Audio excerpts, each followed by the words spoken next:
विदुर नीति अध्याय 5वां। विदुर कहते हैं, राजेंद्र, विचित्र वीर्य नंदन स्वयंभुव मनु जी ने कहा है कि नीचे लिखे सहस्त्र प्रकार के पुरुषों को पाश हाथ में लिए यमराज के दूत नरक में ले जाते हैं। जो आकाश पर मुट्ठी से प्रहार करता है, न झुकाए जा सकने वाले वर्षाकालीन इंद्रधनुष को झुकाना चाहता है। पकड़ में न आने वाली सूर्य की किरणों को पकड़ने का प्रयास करता है। शासन के अयोग्य पुरुष पर शासन करता है। मर्यादा का उल्लंघन करके संतुष्ट होता है। शत्रु की सेवा करता है। रक्षण के अयोग्य स्त्री की रक्षा करने का प्रयत्न करता तथा उसके द्वारा अपने कल्याण का अनुभव करता है। याचना करने के अयोग्य पुरुष से याचना करता है तथा आत्म प्रशंसा करता है। अच्छे कुल में उत्पन्न होकर भी नीच कर्म करता है। दुर्बल होकर भी बलवान से वैर बांधता है। श्रद्धाहीन को उपदेश करता है। न चाहने योग्य वस्तु को चाहता है। स्वसूर होकर पुत्र वधू के साथ परिहास पसंद करता है तथा पुत्र वधू से एकांत वास करके भी निर्भय होकर समाज में अपनी प्रतिष्ठा चाहता है। पर स्त्री में अपने वीर्य का आधान करता है।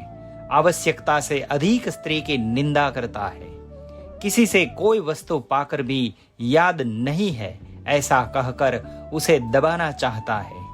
मांगने पर दान देकर उसके लिए अपनी डींग हाँकता है और झूठ को सही साबित करने का प्रयास करता है।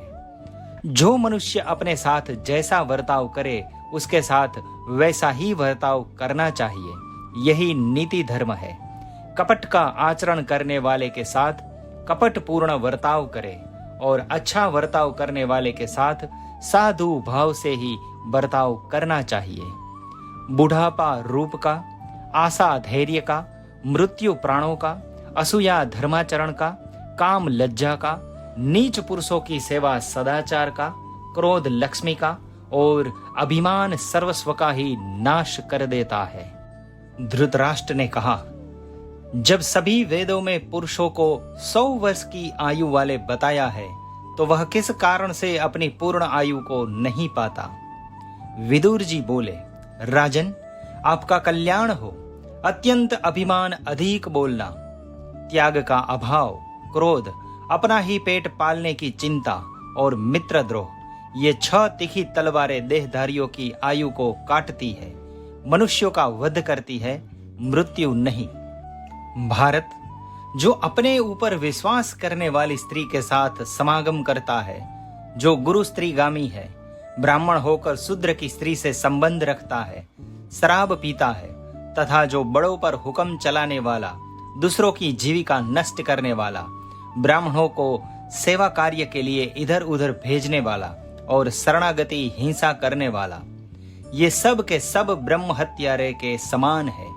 इनका संग हो जाने पर प्रायश्चित करे। यह वेदों की आज्ञा है। बड़ों की आज्ञा मानने वाला, नीतिज्ञ, दाता, यज्ञशेष, अन्न का भोजन करने वाला, हिंसा रहित, अनर्थकारी कार्यों से दूर रहने वाला, कृतज्ञ, सत्यवादी और कोमल स्वभाव वाला विद्वान सर्वगामी होता है। राजन, सदा प्रिय वचन बोलने वाले मनुष्य तो सहज में ही मिल सकते हैं, किंतु जो अप्रिय होता हुआ हितकारी हो, ऐसे वचन के वक्ता और श्रोता दोनों ही दुर्लभ है। जो धर्म का आश्रय लेकर तथा स्वामी को प्रिय लगेगा या अप्रिय, इसका विचार छोड़कर अप्रिय होने पर भी हित की बात कहता है, उसी से राजा को सच्ची सहायता मिलती है। कुल की रक्षा के लिए एक मनुष्य का, ग्राम की रक्षा के लिए एक कुल का, देश की रक्षा के लिए एक गांव का और आत्मा के कल्याण के लिए सारी पृथ्वी का त्याग कर देना चाहिए। आपत्ति के लिए धन की रक्षा करे, धन के द्वारा भी स्त्री की रक्षा करे और स्त्री एवं धन दोनों के द्वारा सदा अपनी रक्षा करे। पहले के समय में जुआ खेलना मनुष्यों में वैर डालने का कारण देखा गया है। अतः बुद्धिमान मनुष्य हंसी के लिए भी जुआ न खेले। प्रतीप नंदन विचित्र वीर्य कुमार राजन, मैंने जुए का खेल आरंभ होते समय भी कहा था कि यह ठीक नहीं है, किंतु रोगी को जैसे दवा और पथ्य नहीं भाते, उसी तरह मेरी वह बात भी आपको अच्छी नहीं लगी। नरेंद्र, आप कौवों के समान अपने पुत्रों के द्वारा विचित्र पंख वाले मोरों के सदृश पांडवों को पराजित करने का प्रयत्न कर रहे हैं। सिंहों को छोड़कर सियारों को भी रक्षा कर रहे हैं। समय आने पर आपको इसके लिए पश्चाताप करना पड़ेगा। तात, जो स्वामी सदा हित साधन में लगे रहने वाले अपने भक्त सेवक पर कभी क्रोध नहीं करता, उस पर भृत्यगण विश्वास करते हैं और उसे आपत्ति के समय भी नहीं छोड़ते। सेवकों की जीविका बंद करके दूसरों के राज्य और धन के अपहरण का प्रयत्न नहीं करना चाहिए, क्योंकि अपनी जीविका छीन जाने से भोगों से वंचित होकर पहले के प्रेमी मंत्री भी उस समय विरोधी बन जाते हैं और राजा का परित्याग कर देते हैं। पहले कर्तव्य, आय, व्यय और उचित वेतन आदि का निश्चय करके फिर सुयोग्य सहायकों का संग्रह करें, क्योंकि कठिन से कठिन कार्य भी सहायकों द्वारा साध्य होते हैं। जो सेवक स्वामी के अभिप्राय को समझकर आलस्य रहित हो समस्त कार्यों को पूरा करता है, जो हित की बात कहने वाला स्वामी भक्त सज्जन और राजा की शक्ति को जानने वाला है, उसे अपने समान समझकर कृपा करनी चाहिए। जो सेवक स्वामी के आज्ञा देने पर उनकी बात का आदर नहीं करता, किसी काम में लगाए जाने पर इनकार कर जाता है, अपनी बुद्धि पर गर्व करने और प्रतिकूल बोलने वाले उस भृत्य को शीघ्र ही त्याग देना चाहिए।